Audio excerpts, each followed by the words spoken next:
Apakah Nabi Isa ini akan membawa syariat baru? Apakah Nabi Isa dengan turunnya Nabi Isa ini akan membawa ajaran yang baru? Tidak, tidak sama sekali. Nabi Isa atau yang mereka sebut selama ini Yesus akan menghidupkan sunnah-sunnah Nabi Muhammad, menjadi imam di masjid, mengajak orang-orang untuk sholat berjamaah, dan tentunya menegakkan syariat-syariat Nabi Muhammad.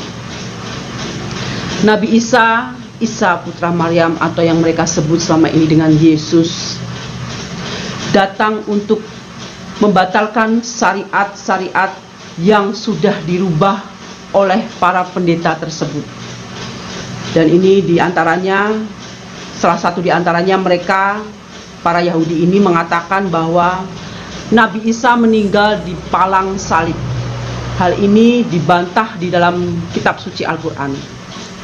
Dan ini jelas diceritakan, dikisahkan dalam kitab suci Al-Quran bahwa Nabi Isa ini datang dan menghancurkan salib. Sahabat-sahabatku yang dirahmati Allah, maksud daripada Yesus atau Nabi Isa ini akan menghancurkan salib karena memang salib itu adalah kutukan. Salib itu adalah haleluya, haleluya, haleluya. Assalamualaikum warahmatullahi wabarakatuh. Salam Aki. Aku kabarkan Injil keselamatan. Bapak Ibu di Tuhan, ketemu lagi dengan saya Evangelis Avraham Effendi Usman. Bagaimana kabar Bapak Ibu semua? Tentu luar biasa. Nah, saudaraku para pencinta Injil Habaget, bagaimana tanggapan Bapak Ibu semua setelah sama-sama kita menyaksikan cuplikan video di awal barusan? Nah, itu tadi Bapak Ibu. Mereka suka sekali membuat perbandingan antara Isa dan Yesus. Nanti ketika kita menjawab, mereka berkata bahwa kita ini penistaan agama, kita ini tidak tahu apa-apa. Padahal semua ini dimulai dari mereka. Semua awalnya dimulai dari mereka.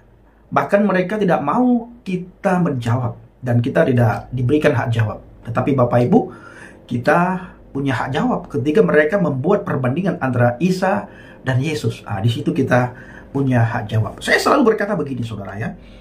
Ketika mereka buat perbandingan, yang paling penting adalah bagaimana orang tersebut mencari tahu kedudukan Isa Al-Masih dalam Al-Quran. Kedudukan Isa Al-Masih dalam Al-Quran itu sangat berbeda jauh dengan kedudukan nabi-nabi, rasul-rasul yang mereka imani. Sangat berbeda jauh.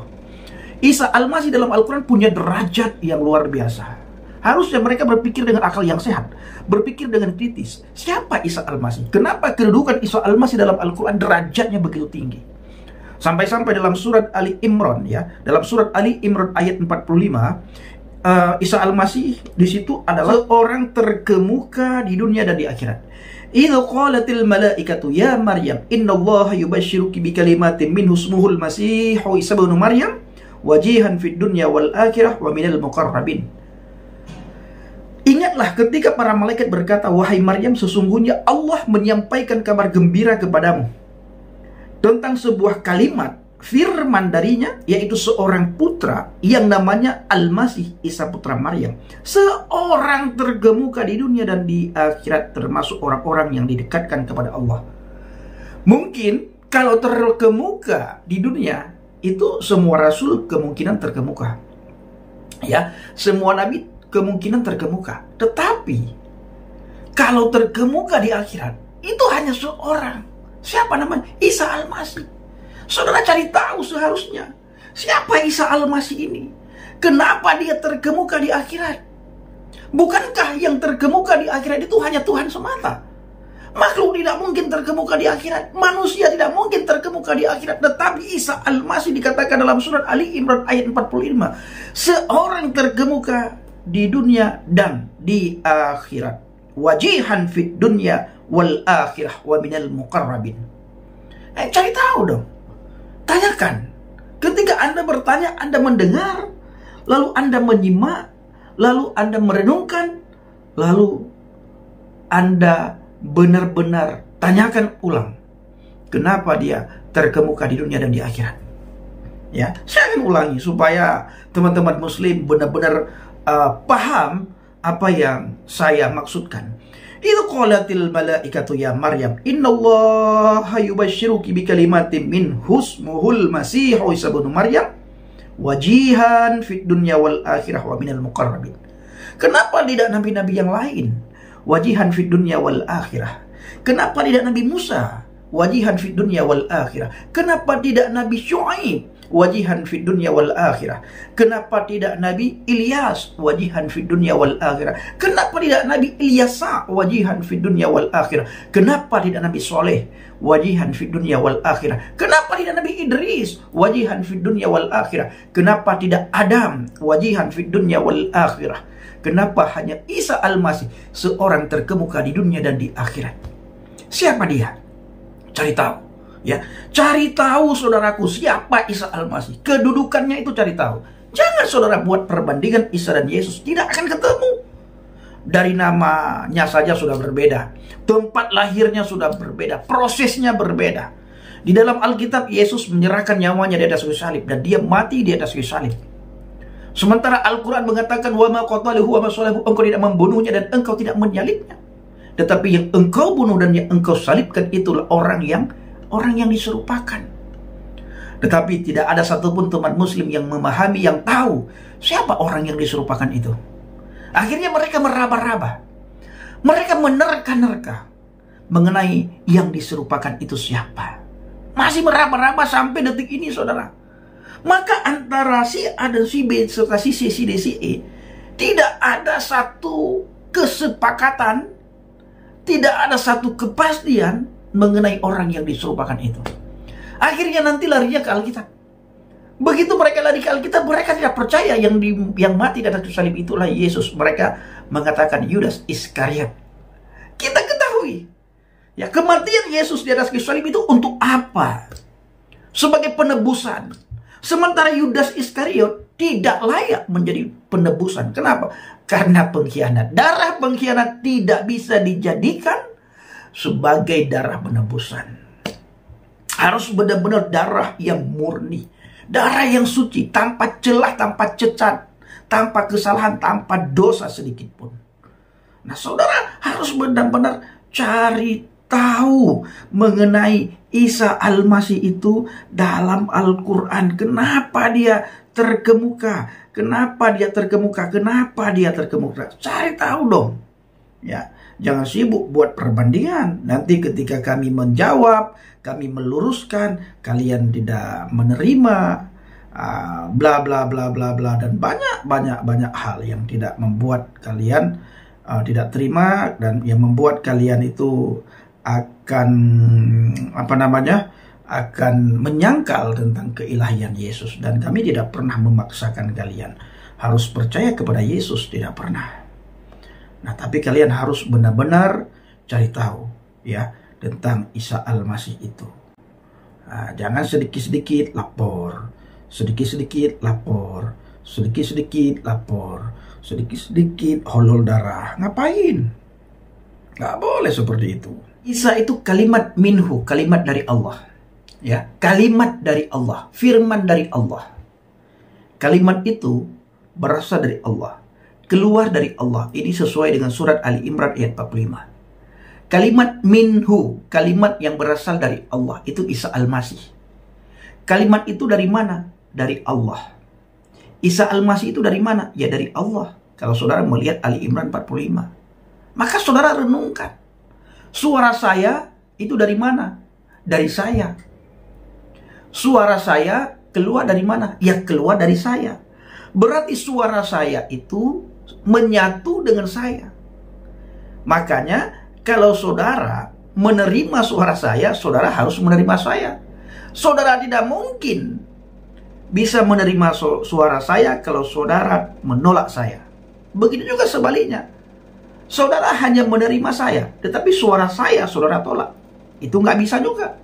Karena antara suara saya dan saya itu sama-sama yang harus saudara terima. Karena ketika saudara menerima suara saya, saudara sama dengan menerima saya. Ketika saudara mendengarkan suara saya, sama dengan saudara mendengarkan apa yang saya katakan dan yang saya sampaikan.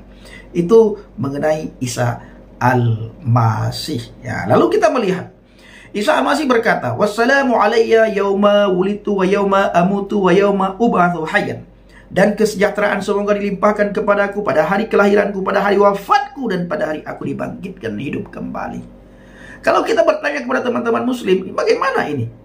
Dia mengatakan, ini Isa sendiri yang mengatakan dalam Al-Quran, ya, wassalamu alayya, dan kesejahteraan semoga dilimpahkan kepadaku pada hari kelahiranku, pada hari wafatku, dan pada hari aku dibangkitkan hidup kembali. Ini kata Al-Quran. Saya pernah bertanya mengenai ayat ini. Mereka berkata, yang dimaksudkan oleh ayat tersebut bahwa Isa mati, itu bukan dia sudah mati, tapi nanti akan mati. Bayangkan saudara, saat ini Isa Al-Masih ada di mana? Berarti dia turun nantinya setelah menyelesaikan semua tugas, dia mati. Atau bagaimana ini? Kita tidak tahu ya, nanti kita dituduh penistaan agama saudara ya. Nah, lalu di surah Ali Imran ayat 55, Izu qallallahu ya Isa inni mutawaffika wa rafi'uka ilayya wa mutahhiruka minal ladzina kafaru wa ja'ilul ladzina tabauka fawqal ladzina kafaru ila yaumil qiyamah thumma ilayya marji'ukum fa ahkumu bainakum fima kuntum fihi takhtalifun. Ingatlah ketika Allah berfirman, wahai Isa, aku mengambilmu dan mengangkatmu kepadaku serta menyucikan kamu dari orang-orang yang kafir dan menjadikan orang-orang yang mengikutimu di atas orang-orang yang kafir hingga hari kiamat. Nah, ini ada kalimat yang sangat menarik saudaraku, yang harus saudara pikirkan di sini. Ya, yang harus saudara pikirkan di sini. Menyucikanmu dari orang-orang kafir dan menjadikan orang-orang yang mengikutimu di atas orang-orang yang kafir hingga hari kiamat. Nah, saudara ingat baik-baik ya. Saudara ingat baik-baik. Saudara ingat baik-baik. Dan di surah An-Nisa ayat 159, wa im min ahlil kitab illa la yu'minanna bih qabla mautih wa yaumal qiyamah yakunu alaihim syahidan. Tidak ada seorang pun di antara ahli kitab yang tidak beriman kepadanya Isa menjelang kematiannya, dan pada hari kiamat dia akan menjadi saksi mereka. Ini saudara harus lihat. Jadi sekali lagi, daripada saudara sibuk membuat perbandingan antara Isa dan Yesus, khususnya teman-teman muslim, saudara seharusnya lebih sibuk mencari tahu tentang kedudukan Isa Al-Masih dalam Al-Quran dan dalam hadis. Di dalam hadis Anas bin Malik dikatakan, ini yang terakhir, Isa fa innahu ruhullah wa kalimatuh. Isa ini sesungguhnya roh Allah dan kalamnya Allah. Ya, Isa roh Allah dan kalamnya Allah. Nah, coba bayangkan, perhatikan, renungkan, siapa Isa ini? Isa sesungguhnya roh Allah dan kalamnya Allah. Isa sesungguhnya roh Allah dan perkataannya Allah. Siapa Isa itu? Apakah saudara berpikir ke situ? Lalu saudara renungkan juga, ada hadis yang mengatakan begini, satu-satunya bayi ketika lahir yang tidak pernah disentuh oleh setan itu Isa Al-Masih. Yang lain berarti semua disentuh kan? Pertanyaannya, kenapa dia tidak disentuh? Karena dia Ruhullah dan kalamullah. Roh Allah dan kalam Allah mungkinkah bisa disentuh oleh setan? Lalu saudara juga perlu renungkan, Isa Al-Masih dikatakan hakim yang adil. Sementara tidak ada satu manusia pun yang adil, tapi Isa hakim yang adil. Siapa Isa ini? Nah, ini saudara cari tahu, renungkan. Jangan sibuk buat perbandingan, sibuk mencari kesalahan-kesalahan kitab orang lain. Jangan, tapi sibuklah dengan kitab sendiri. Ketika saudara membaca bil lughah al-arabiyah, saudara juga harus membaca bil lughah Indonesia. Dalam bahasa Indonesia saudara harus baca.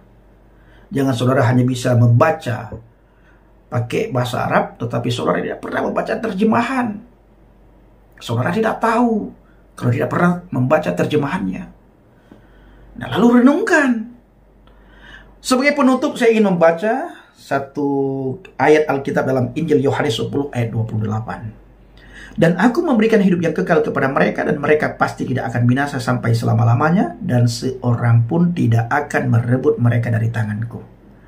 Aku memberikan hidup yang kekal kepada mereka. Kepada mereka siapa di sini? Kepada saya dan kepada saudara semuanya, khususnya orang-orang yang percaya kepada Yesus. Apa kata Yesus? Dan aku memberikan hidup yang kekal kepada mereka, dan mereka pasti tidak akan binasa sampai selama-lamanya, dan seorang pun tidak akan merebut mereka dari tanganku. Nah, saudara renungkan. Terima kasih. Assalamualaikum warahmatullahi wabarakatuh. Salam Aki, aku kabarkan Injil keselamatan. Bapak Yahweh Bishim Adonai Yesus HaMashiach Baruch Hu Kodes memberkati kita semua. Haleluya, amin, salam murtadin. Terima kasih.